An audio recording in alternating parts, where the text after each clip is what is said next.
자, 사도행전 20장 17절에서 24절까지 봅니다.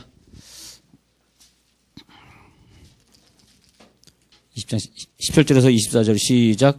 바울이 밀레도에서 사람을 에베소로 보내어 교회 장로들을 청하니 오매 그들에게 말하되 아시아에 들어온 첫날부터 지금까지 내가 항상 여러분 가운데서 어떻게 행하였는지를 여러분도 아는 바니 곧 모든 겸손과 눈물이며 유대인의 간계로 말미암아 당한 시험을 참고 주를 섬긴 것과 유익한 것은 무엇이든지 공중 앞에서나 각 집에서나 거리낌이 없이 여러분에게 전하여 가르치고 유대인과 헬라인들에게 하나님께 대한 회개와 우리 주 예수 그리스도께 대한 믿음을 증언한 것이라.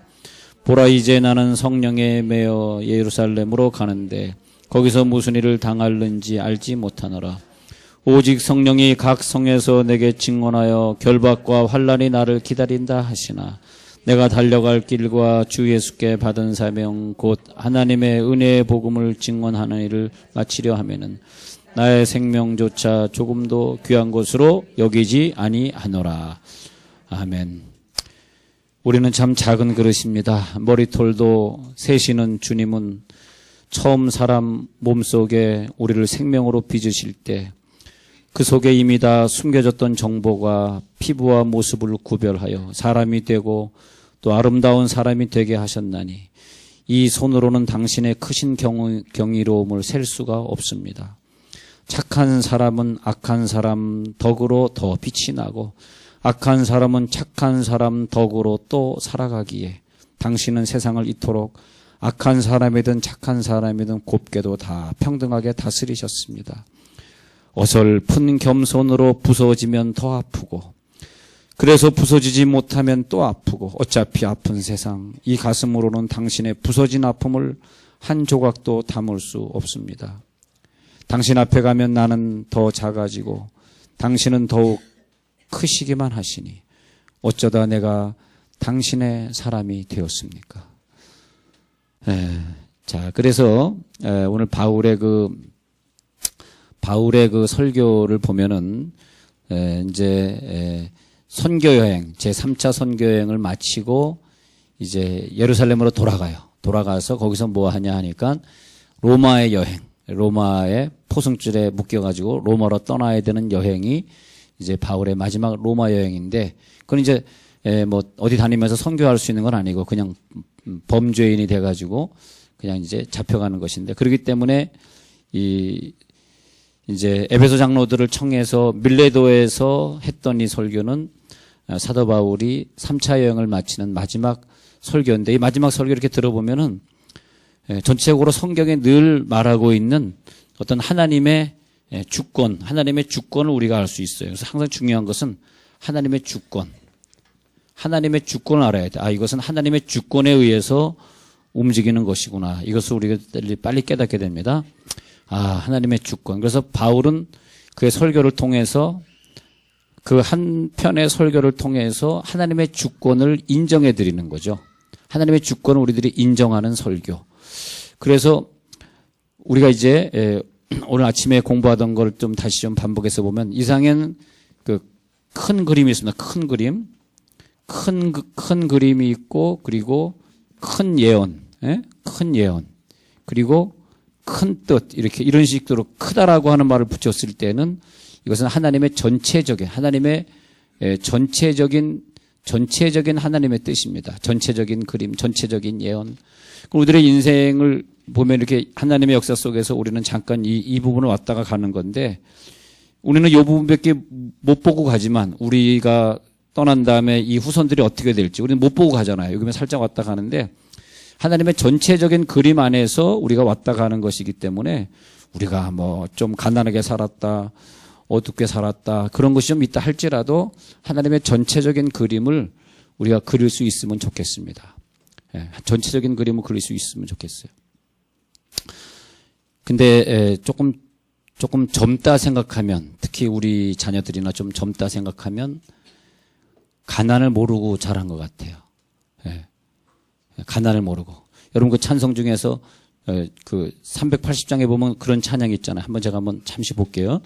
380장에 보면 이런 찬양이 있잖아요. 제가 저 사람이 몇 대째 믿었다, 이게 상당히 중요해요. 왜냐하면 그것은 하나님이 그 사람을 잘 보호해 주시고 축복해 주시는 것이기 때문에. 저 태어나 보니까 제가 4대째 집안이더라고요. 380장이 아니라 주 안에 있는 나에게가 몇 장으로 바뀌었는지 모르겠네. 한번 보겠습니다. 몇 장으로 바뀌었죠? 다 못 외우죠? 저도 못 외워요. 네? 한번 찾아보십시다. 370으로 바뀌고, 내가 잠깐 혼동했네. 370으로 바뀌었죠? 근데 제가 어렸을 때, 어려웠던 시절에 항상 우리 부모님들, 조상들은요, 제가 4대째 믿으니까 늘 많이 부르는 찬송이 있었는데 그 중에 하나가 이 주 안에 있는 나에게 딴 근심이 있으라, 이렇게 불러. 그러니까 외우다시피 불렀을 거 아니에요? 그 전에 455였는데 이제 찬송가 바뀌면서 370으로 바뀌어서 우리가 잘 깨닫지 못했는데, 그런데 3절 보면요, 내 주는 자비하셔서 늘 함께 계시고 내 궁핍 밤을 아시고 늘 채워주시네. 그런데 지금 아이들한테 이거 부르라고 하면 별로 은혜가 안 될 거예요. 근데 우리는 과거에 우리나라가 굉장히 어려운 시절이 있었어요. IMF 수준이 아니고 우리나라에 그 쌀이 나질 않는 시절이 있었어요. 그래서 조금 잘 사는 사람은 보리밥을 먹었고 좀 못 사는 사람은 밀가루 하루는, 수제비 하루는 칼국수, 그 다음날 수제비, 그 다음날 칼국수, 그 다음날 굶고. 근데 이렇게 말하면 진짜 그런 시절이 있었나? 그렇게 생각하시는 분들이 있는 것 같아요. 무지하게 가난했습니다, 우리나라가. 우리나라 진짜 가난했어요. 그리고 죽 먹고, 보리 죽 먹고, 옥수수 죽 먹고, 근데 지금 중국에 가서 보니까 지금 중국 시골이 그렇게 살더라고요. 진짜. 우리 옛날에 가난할 때죠. 뭐 북한은 말할 것도 없고, 북한은 우리 상상을 못하는 차원이고, 중국 정도 가면 그렇게 가난해. 그래서 그때 어렸을 때 부르던 찬송을 많이 불렀어요. 내 궁핍 밤을 한 끼 주시면 내 궁핍 밤을 아시고 늘 채워주.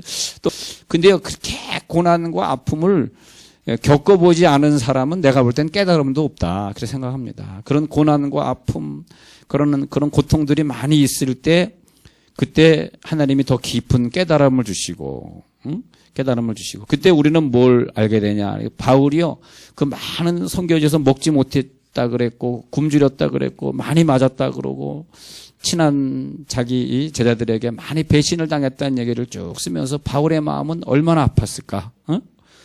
바울도 아마 이 찬양 많이 불렀을 거예요. 내 주는 자비하셔서 늘 함께 계시고 내 궁핍 밤을 아시고 늘 채워주시네. 하여튼 눈물의 세월을 보내면서 하나님, 내가 궁핍합니다, 채워주옵소서. 궁핍합니다, 채워주옵소서. 어렸을 때 불렀던 찬양이기 때문에 늘 외우면서 내 궁핍 밤을, 그렇게 궁핍하던 시절이 있었는데 지난날 이렇게 돌이켜보면은 우리들의 가난도, 우리들의 어떤 핍박도, 어떤 오해도 다 무엇이었냐 하면 하나님의 큰 그림 안에 있었던 거더라고요. 하나님의 큰 그림을 빨리 볼 수 있으면 미움도 필요 없고 한탄도 필요 없고 눈물도 필요 없는 거더라고요. 근데 우리가 큰 그림을 못 봤기 때문에 원망하고, 하나님 왜 나를 이렇게 아프게 합니까? 가난하게 합니까? 우리는 항상 생각할 때 하나님의 그 큰 뜻을 자꾸 볼 수 있어야 돼요. 그래서 제자들이 21장에 보면 21장 14절에 이런 말을 하는 거예요. 사도행전 21장 14절에서, 여기에서 결론이 사도행전 21장 14절에서 하나님의 뜻대로 이루어지이다, 이 뜻을 그때 발견하게 돼요. 바울의 설교를 듣고, 그리고 바울을 배웅하면서 14절에, 21장 14절에 뭘 깨닫냐 하니까 하나님의 뜻대로, 그러니까 하나님의 뜻이 있는데 그 뜻 안에 우리 개인의 고통도, 우리 개인의 연단도. 그러면 큰 예언이 있다는 건 뭐예요? 작은 예언이 있다는 거죠. 작은 예언. 그렇죠? 이걸 우리도 빨리 알아야 됩니다. 큰 예언 안에 작은 예언. 그러면 작은 예언은 무엇입니까? 우리가 어디 가서 기도 받았는데 그분한테 물어볼 때, 제가요, 지금 이사를 갔다가 지금 여기 천마을에 사는데 수자인으로 이사를 가려 그러는데 그것이 하나님의 뜻인지 아닌지 좀 알아맞혀 주십시오. 어떻게 나옵니까? 조금만 기다려봐. 울랄라 스물 사랑은 따라 조금만 더 기다려. 울랄라 스물 따라 수자인으로 가라. 가는 게 좋겠습니까? 그래 가라신다 했을 때 우리가 가서 물어봤을 때 그것은 뭐냐? 큰 예언이 아니라 작은 예언. 수자인으로 가고 안 가고 그것은 우리가 작은 예언이지 큰 예언이 아니죠. 큰 예언은 뭐냐? 하나님의 구속 사역, 하나님의 복음 사역이에요. 이 큰 예언은. 그러니까 큰 그림, 큰 예언, 큰 뜻은 구체적으로 우리가 앞으로 다가갈 1년 후, 2년 후의 얘기를 말하는 것이 아니라 이 하나님의 우주적 사건 안에서 있는 것을, 우주적 사건 안에서. 할렐루야. 그러니까 우리가 하나님의 우주적 사건 큰 그림을 볼 수 있으면 참 좋겠어요. 그때 하나님 우리나라에게 민주주의의 봄이 오겠습니까? 그런 민주주의의 아픔이 오겠습니까? 그렇게 이제 우리가 생각할 수 있었는데 지금 대통령들은 뭐 자기가 대통령 됐다 그래서 무슨 뭐 과거처럼 뭐 돈을 갖다 많이 자기가 갈취하려든가 그러지 않잖아요. 그러니까 지금은 세월이 그렇게 많이 변해가지고 너무너무 좋은 시절이에요. 그것을 우리가 60년대 그 가난하고 힘들었던 그 시절에 보릿고개를 넣으면서 눈물 흘리던 그런 시절에 언젠가 한국이 잘 먹을 날이 있을 거야. 언젠가 대통령이 바뀌어서 독재하지 않는 날이 있을 거야. 그때를 알았더라면 우리가 눈물을 흘리지 않았을 텐데 그때는 우리가 암담하고 암울했어요. 작은 그림을 생각해 보면 야 우리가 이렇게 힘들게 살까 그랬는데 세월이 지나고 나서 보니까 그것이 다 하나님이 우리를 구원 사역으로 쓰시려고 하는 것이었더라. 할렐루야. 하나님의 구원의 큰 그림 안에서 그러면 우리가 지금 무엇을 어떻게 하오리까 이렇게 얘기할 때 하나님의 큰 그림을 알고 대답을 해야지 하나님의 큰 그림을 모르는. 그러니까 성경에 보면 바울은 13편이나 쓸 수 있을 정도로 성경 13편이나 쓸 정도로 큰 그림을 이해한 사람으로 봐야 되고 자 동시대에 같이 했던 제자들은 이 큰 그림을 이해하지 못한 사람으로 본 것이고 자 그래서 사도행전 20장 18절에 보면은 어떻게 행하였는지를 여러분도 아는 바니 왜 그랬냐 하니까 바울이 생각하기를 내가 여기에서 3차 선교 여행을 하고 하는 것은 하나님의 전체적인 어떤 복음의 선교 사역을 위해서 하는 것이지 내 개인을 위해서 하는 것은 하나도 없다라고 생각했기 때문에 내가 어떻게 행하였는지 너희들이 다 클리어하게 보지 않았느냐. 그러면서 19절에 보니까 큰 그림을 그릴 줄 아는 사람의 겸손을 보십시다. 거기선 사도 바울의 겸손이 있고요. 거기선 사도 바울의 눈물이 있었고요. 그런 다음에 겸손 눈물이 있는데 큰 그림 안에 들어간 사람에겐 당연히 따라오는 것이 뭐냐 하면은 간계와 시험입니다. 유대인들의 간계 그리고 수많은 시험입니다. 왜냐하니까 복음의 사역의 큰 그림을 이해한 사람이 그 간계와 시험을 이해하지 못하면 안 돼요. 그건 큰 그림을 이해하지 못한. 큰 그림은 구원이죠. 즉 큰 그림은 전 인류를 다 구원하시고자 하는 그 그림입니다. 그러니까 아담과 하와가 그 그림을 이해했더라도 선악과를 따먹지 않았을 텐데 그 에덴 동산을 통해서 우리들에게 복을 주시고자 하는 큰 그림을 아담과 하와가 이해하지 못했기 때문에 그래서 거기서 선악과를 따먹는 실수를 범하는 것이고요. 요셉은 큰 그림을 알았습니다. 자기를 통해서 유대인들 70여 명을 다 애굽으로 이주시켜야 되는 큰 그림을 알았기 때문에 큰 그림을 이해한 사람은 보디발의 아내랑 독일어로 말하면 에트바스. 독일어 아시죠? 에트바스. 독일어 하나 적어드릴까요? 독일어도 알파벳이 같기 때문에 독일어 공부하기 괜찮습니다. 에트바스 이렇게. 에트바스가 이 독일어예요. 독일어인데 이것은 영어로 하면 something 이렇게. something 할 때 혓바닥을 깨물어야 되고 something 이래야지. something 그러면 안 돼. something 이렇게. something. 그다음에 에트바스. 근데 그 에트바스가 뭐냐 하니까 어떤 일이 벌어지려고 하는 것인데 어떤 일이 벌어지려고 하는 것인데 큰 그림 자기가 구원을 하러 온 인류를 구원하러 애굽에 왔기 때문에 그런 작은 사건들은 이겨 넘어가는 거죠. 할렐루야. 큰 그림을 이해하지 못하면 작은 사건에서 걸리는 거예요. 그죠? 예, 그래서 큰 그림 안에서 봤을 때 작은 사건을 요셉이 잘 넘어가지 않습니까? 그렇게 되겠습니다. 그런데 이제 여기 보면 그 바울이 간계와 시험은 당연히 참고 주를 섬겨야 되고 큰 그림으로 왔기 때문에 19절에 그다음에 20절에 보니까 유익한 것은 자기 목숨이 중요하지 않아. 유익한 것이 뭐 유익하다는 것은 edify, 덕을 세우는 것. 덕을 세우는 것은 무엇이냐? 그것은 복음이죠, 복음. 복음을 위해서는 집이든 공중이든 회당이든 거리낌 없이 모든 사람에게 전하여 가르쳤다. 예. 왜? 하나님의 큰 그림은 복음 사역이니까. 내가 직장에 간 것도 하나님의 큰 그림 안에서 생각해보면 복음 사역 때문에 내가 여기를 다니는구나. 내가 누구랑 결혼한 것도 하나님의 큰 그림 안에서 보면 이 시댁을 다 구원하라고 하나님이 여기에 시집 오게 하셨구나. 그런 식으로 유대인과 헬라인들에게 하나님께 대한 회개와 우리 주 예수 그리스도에 대한 믿음을 증언하게 되는 거죠. 근데 22절에 보면요. 22절에 보면 한번 정리해 봅시다. 성령에 매여 예루살렘으로 가는데 거기서 무슨 일을 당했는지 알지 못해. 한번 여기서 정리해 볼게요. 자, 하나님의 주권 안에서 본다면, 자, 지금 미래 어떤 일을 당할지 알아 몰라. 안 돼요, 모른대요. 모르노라. 그러니까 그 몇 절이에요? 22절. 자, 22절에 보면 어떤 일을 당할지 알지 못해요. 이것이 우리들의 인생입니다. 그러나 23절에 보면 자기는 몰라. 나는 몰라. 근데 제자들을 통해서 보면 알 수 있는 게 하나가 있어요. 제자들을 통해서 보면은 각 성에서 제자가 다음에 나오니까 각 성부터 나가십시다. 각 성에서 예언자들이 증언을 해줘. 뭘 증언해 주냐 하면 너는 이제 거기 가면은 잡혀가지고 결박과 환란, 잡혀가지고 로마로 너는 후송될 거야. 그러니까 너는 가면 안 돼 하면서 우리가 이사를 어디로 가야 돼 말아야 돼. 그랬을 때 그것은 다 작은 예언이죠.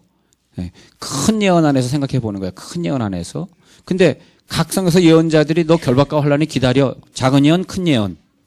근데 이 작은 예언이라고 하는 일본의 이 작은 예언이라고 하는 것은 큰 예언이 더 세요. 이게 레벨을 봐가지고 영어로 레벨을 봐가지고 이 레벨이 높기 때문에 이 레벨은 낮은 레벨이에요. 그러면 이 레벨에서 큰 예언 안에서 이것은 아무것도 아닙니다. 바울은 이 작은 예언을 따르지 않고 큰 예언을 따릅니다.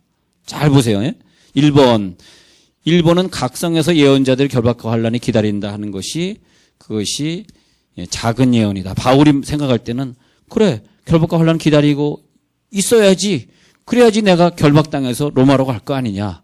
그래서 깜짝 놀라는 거야. 아니 결박과 환란이 기다리는데 더 간다고? 예루살렘에 더 간다고? 말도 안 돼. 결박과 환란을 피해가야지. 결박과 환란이 기다린다고 각성에서 예언자들이 다 너에게 예언해 줬는데 굳이 너가 그 길을 왜 가는 거야? 이해를 못하는 거죠. 그들은 이해를 못했기 때문에 항상 우리가 여기서 깨달을 때 성경 수준 이하가 된 것이고 바울은 하나님의 큰 뜻을 알았기 때문에 그의 깨달음은 성경이 된 것이고 할렐루야. 자, 우리가 주일날 와서 목사님이 얘기하기를 주일날 왜 교회 출석만 합니까? 교사도 좀 하셔야죠. 그랬을 때 생각해 볼까? 작은 예언, 큰 예언, 작은 예언, 큰 예언. 교사 안 하는 게 낫겠어요. 왜요? 그러니까 그건 작은 예언이에요. 모르겠어요. 하여튼 근데 목사님 말 들어보니까 제가 그냥 주일날만 참석하지 않고 교사를 해야 되겠네요. 우린 뭔가 하나의 봉사를 해야 돼요. 봉사하면요, 이 말씀이 머리에 쏙쏙 들어옵니다, 진짜. 이거 굉장히 중요한 말씀이거든요. 머리에 쏙쏙 들어와. 근데 벌써 교사하시는 분들 벌써 다 필기를 얼마나 잘하고 있는지 몰라. 목자님들, 교사님들. 성거대원들은 이제 가르치는 분야가 아니니까 지휘자를 비롯해서 필기할 필요는 없어요. 근데 교사나 목자님들 보세요. 열심히 적고 있는 분들이 다 교사 목자님들이에요. 예.